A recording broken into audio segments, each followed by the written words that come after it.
এই যে ইন্ডিয়া বনাম পাকিস্তানের যে কালকে একটা ম্যাচ গেছিল আমরা সকলে খেলাটা দেখছি, ঠিক আছে, কিন্তু খেলা শেষে কি হয়েছিল খেলা শেষে কি এমন ঘটনা ঘটছিল?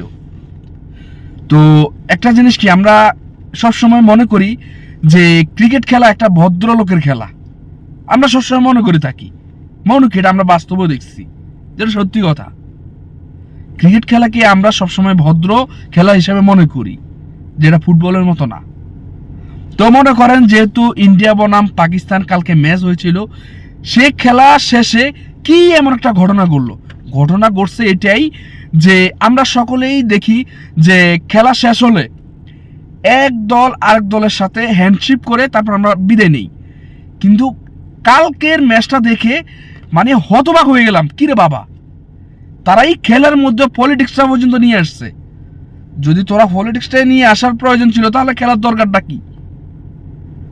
ইন্ডিয়া বনাম পাকিস্তান ম্যাচ শেষ হওয়ার পরে তারা হ্যান্ডশেক করে নাই, ইন্ডিয়া সোজাসুজি চলে গেছে তাদের ড্রেসিং রুমে, দরজা বন্ধ করে দিছে, তারা হ্যান্ডশেক করবে না।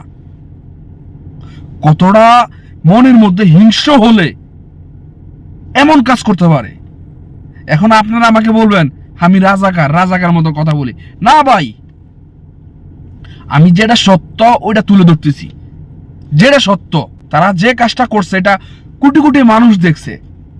খেলার শেষে আজকে এত বছর ধরে খেলা হচ্ছে, কখনো দেখি নাই এমন ধরনের ঘটনা ঘটতে, যেমন ইন্ডিয়া এই ঘটনাটা ঘটাইছে। খেলা শেষে হ্যান্ডশেক এটা নর্মালি একটা ব্যাপার, ঠিক আছে, তারা করবে না, কিন্তু এটা কি দর্শকের কাছে তো অবশ্যই এটা একটা ইগনোর মনে হয়েছে না।